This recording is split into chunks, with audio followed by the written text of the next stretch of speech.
In today's video, I'm going to show you how you can take things that you probably already have laying around your home and we're going to make some home decor with it. Hello everyone, welcome to my channel. If you guys are new here, my name's Liz. For today's video, I'm gonna take some brown paper bags. We are going to do some DIYs with them and I'm going to turn them into some really cute pieces of home decor. So since you probably already have these laying around your home, let's get crafting. For this DIY, you're gonna grab yourself some paper bags, some terracotta pots. I got mine from Hobby Lobby. They were $1.99. I preferred these because they didn't taper. They were the same size all around. For this project, I felt like that was important. So the first step that I'm going to take is to cut my paper bag down. I cut it just a couple inches taller than what my pot was so that I could fold over the top of my bag 2 times. So I just folded it over once, tried to get it as even as I possibly could, and then folded it over a second time.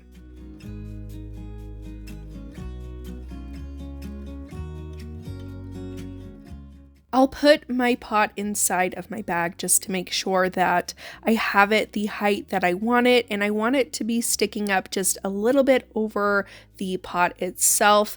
And then I will scrunch up my bag multiple times, make it look really wrinkly and worn. I don't want this to look like a perfect bag at all. I want it to be very wrinkled up.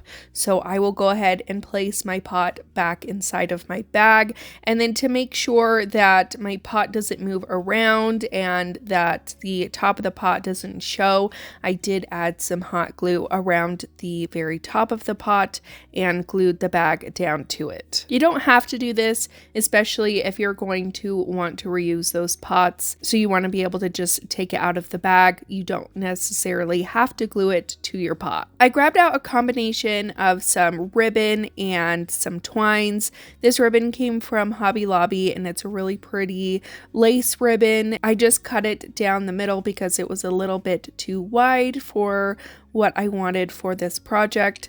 I'm going to wrap it around my pot and then tie it in a double knot in the front. I'm going to repeat that process using some white twine and then using just some regular twine that you can get from the Dollar Tree. I'm just tying them all in double knots and that's it. That's all you got to do for this DIY. This is super simple and easy, and I think that this looks really pretty, especially with some greenery inside, or you could add some faux flowers. I think this one turned out really cute.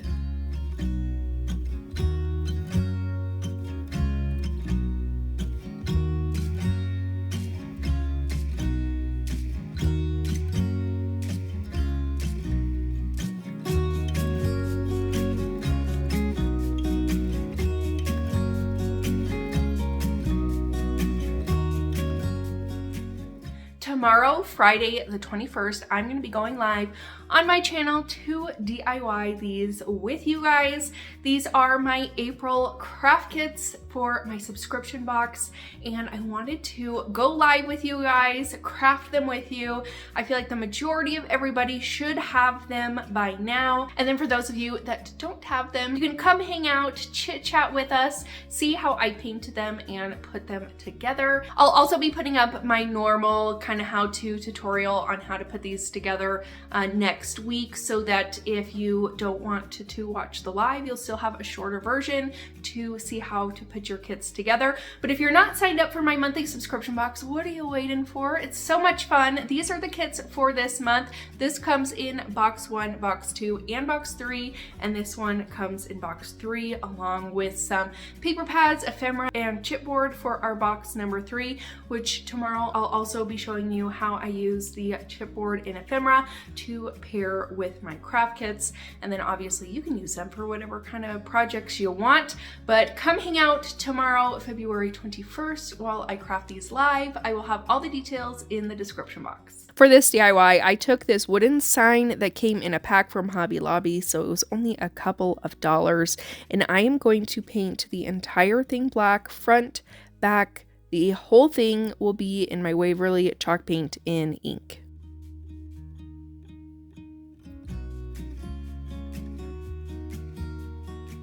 I wanted some of that natural wood to peek through on the sign, so I'm taking some sandpaper and I'm just roughing up all those corners and the edges as best as I can to give it a little bit more dimension. I'm going to add some Mod Podge to the back. This is just some Mod Podge that I created using some Elmer's glue and some water.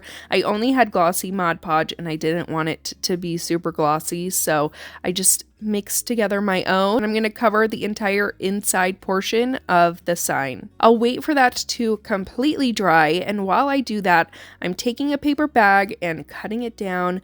I'm going to take this Couture transfer that has all the words on it. I believe this is the Farmhouse Patterns transfers.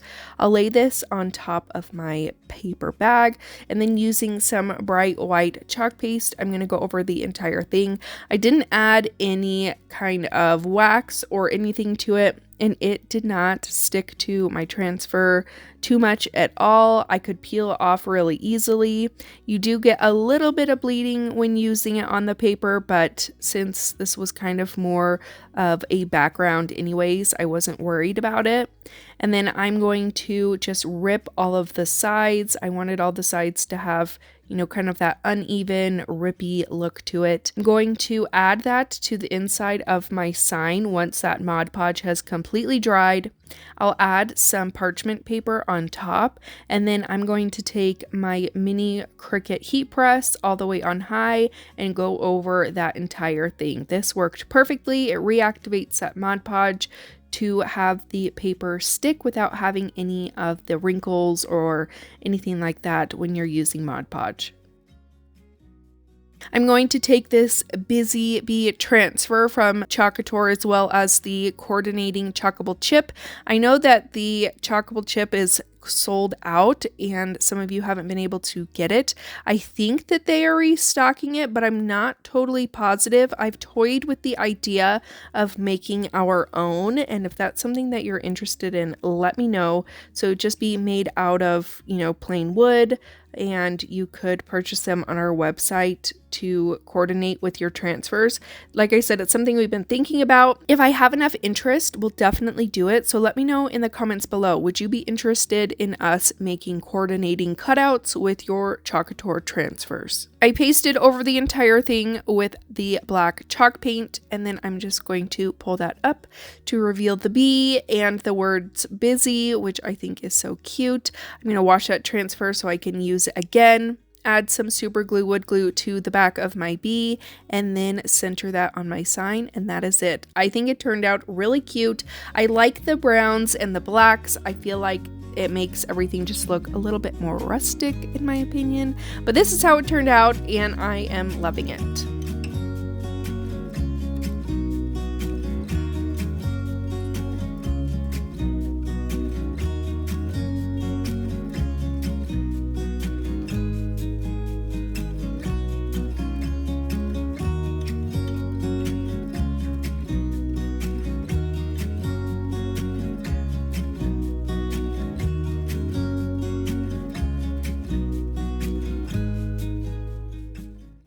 I did end up grabbing an extra transfer and little bee for a lucky winner here on my channel. All you gotta do is in the comments below, tell me what special plans that you have this summer, if you're doing anything fun, if you're just taking it easy, or if you have a fun vacation or tradition that you like to do each summer. I will choose a winner this upcoming Sunday. I will leave all the details in the description box below, and I will announce the winner on Sunday. So make sure you keep an eye out on this video. I will put it in the comments, as well as making a community post to announce the winner. For this DIY, you are going to grab your paper bags. You're also going to grab a scallop punch. I picked this up from Hobby Lobby. I believe this is a 3-inch punch. What I'm going to do is start cutting off the bottoms of my bags. Now, the easiest way I found to punch out of the bags is to cut them down. I cut them into 3 pieces, and then I stacked them all on top of each other and then cut them down again. You could also just fold it over in half and punch it that way, but I just cut mine into 3 different sections, added them to my scallop punch, and then punched out a whole bunch of these little scalloped rounds. I probably used a good 10 to 12 bags, I would say, for this project. You need quite a lot. You may need even more depending on the size of your foam ball. So just go ahead and punch out as many little flowers as you think you'll need. So to do this, I'm going to take one of my scallop pieces and I'm going to fold it 3 times. So I'll fold it in half once, I'll fold it in half again, and then I'll fold that one in half. So you're going to fold your piece 3 times, and then using my detailed Surebonder glue gun, I'm going to poke a little hole into the foam ball, add some glue, and then I will just stick the bottom of our little petal right down on inside there. So to show you again, you're going to take your scallop piece, fold it in half one more time, and then fold it in half again. You're going to want to make sure that you're not creasing all of the edges. You want to try to leave them as intact as you can. I did crease the bottom point just so that I had a nice little point to go down inside the hole that I'm creating. But other than that, you want to make sure that you're not creasing the sides as best as possible. And then you're just going to go through, add your hole, add your glue, and then stick your petal on in there.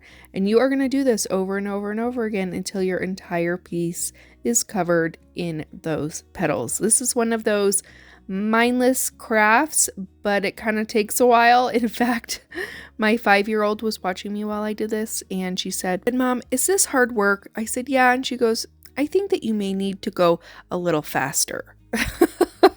So I was not cutting it when it came to how fast I should be crafting, but this does take a good while to get the entire thing covered up. So another thing that I would probably recommend is to paint your foam ball brown. That way you're not seeing all the white in any of the holes that may be poking through. I tried to go through and cover up as many gaps as I possibly could, but you're still going to see some of that white foam through it. So if you don't want that, paint your foam ball brown before you do this. Now I made a little hole in the bottom, stuck a dowel inside of that hole. We are going to take a terracotta pot that you can get from the Dollar Tree. I'm going to paint the entire thing white, and then just to make it look a little bit more grungy, I'm going to take some of this Dixie Belle Voodoo stain, and I just took it on a paper towel and kind of wiped it around the entire thing. I didn't want a super opaque look. I wanted it to be a bit more faded, which is why I chose the stain. And then I just kind of placed the stain anywhere that I wanted. I just wanted it to look grungy and dirty, so I just went around the entire thing with it. I did want a little image on the front, and I forgot about these little transfers that I purchased from Michael's, and it had a little bee, which I thought was perfect. I just added that to the very front, and then I used my Couture chalk paste and a little squeegee to paste over the top.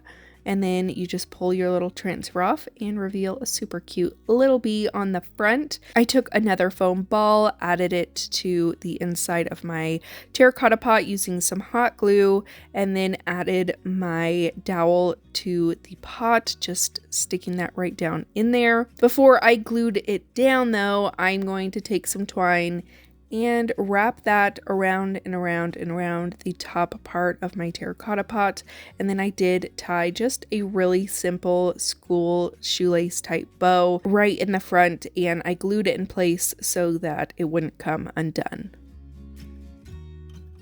I'll add some glue into that hole that we made with the dowel, add my dowel back inside of there. To cover up the foam ball at the bottom, I took this moss that I got at the Dollar Tree, added some hot glue to the foam, and then just kind of pushed that down in there to give it more of a finished look. You could also do rocks if you wanted. I had some of this twine slash faux greenery twine that you can get from, I think I picked this up from Hobby Lobby actually, and I just hot glued this to the top of my piece and then spun it around and hot glued it to the very bottom, and that's all you got to do. You have a paper bag little topiary that I think is adorable. Like I said, paint that foam ball brown, then you won't have any of that white peeking through. You could do this with several different sizes if you wanted. I think it looks super cute, even though it took a good couple hours to do.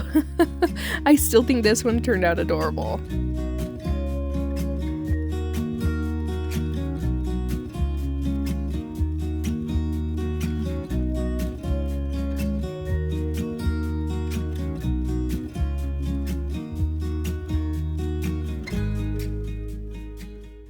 For this DIY, we are going to grab a glass vase. This came from the Dollar Tree, and I'm going to take one bag and I'm going to tear the bottom out of it.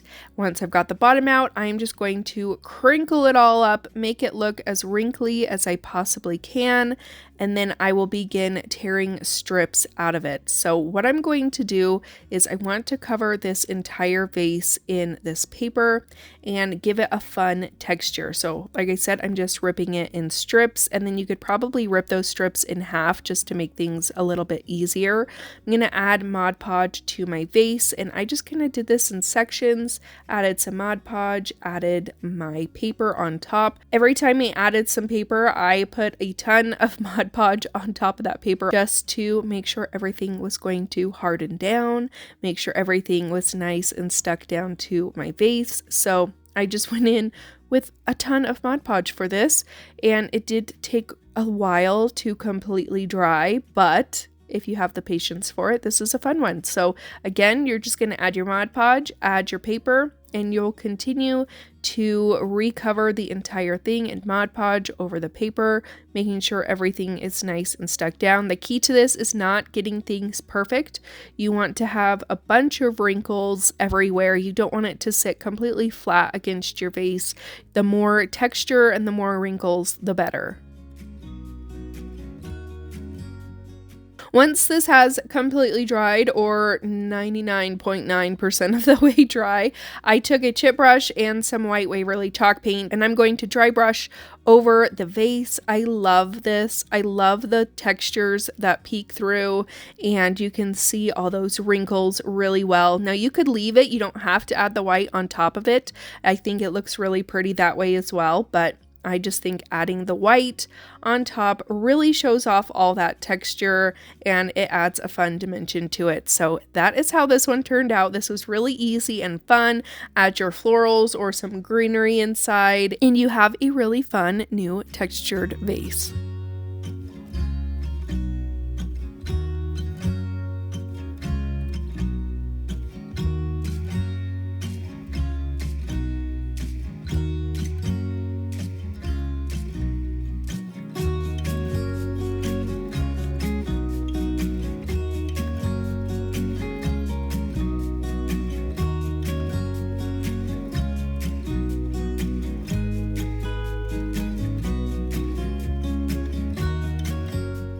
For this DIY, you are going to take these 2-piece wreath rings that you can get from the Dollar Tree. I just grabbed one of them. I'm going to take the paper bag in my hand, scrunch up the bottom with my other hand, and while I'm holding on to the bottom, I'm going to start twisting with both of my hands. We are making some roses out of these paper bags, so you are just going to twist and keep twisting until the very bottom is all the way twisted, and you can kind of just ball it up in your hands, kind of squish it all together a little bit to make these adorable paper roses. So I am going to glue this to my wreath to make it a bit easier for these to glue to my wreath though. I'm going to add some burlap ribbon. This just comes from the Dollar Tree. I'm going to glue one side down, and then I'll just begin wrapping the ribbon around the entire thing, just around and around until you get to the very end, and you will glue the end down to the back.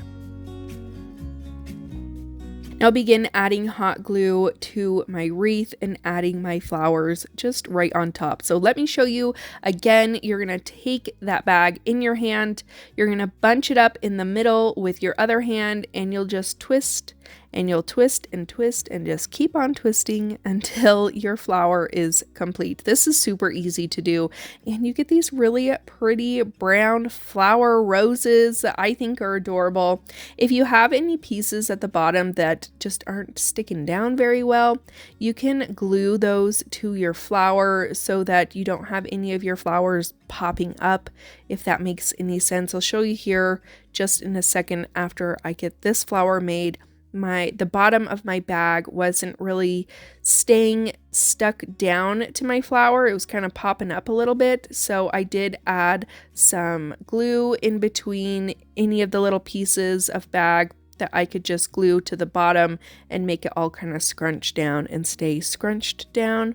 and then you'll just add some more glue to your wreath and add your flower. Now I debated adding some ribbon or a bow to this or just leaving it plain. I decided to just leave it plain, but you could definitely add some ribbon or a bow or anything that you wanted to this wreath.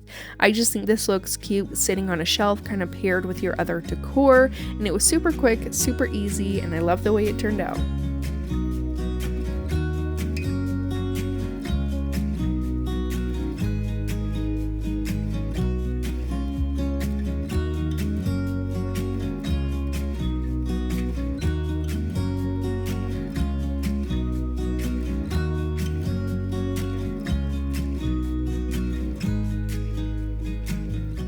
And that's it for today's video. I hope that you guys enjoyed these as much as I did. Let me know which project was your favorite in the comments down below. I think these are so much fun, taking kind of everyday household items and turning them into decor and crafting with them. Let me know if there's a specific product that you want to see next. See me DIY, do some hacks with. If you're not signed up for my monthly subscription box, I will leave the link down below so that you can subscribe and craft with me every single month. And that's about it. I hope that you guys have a great rest of your day. Don't forget to subscribe before you leave so you can be a part of our little crafting family here on YouTube. Make sure to give this video a big thumbs up if you enjoyed it. It really helps me out here on my channel, and I will see you guys in my next one. Bye!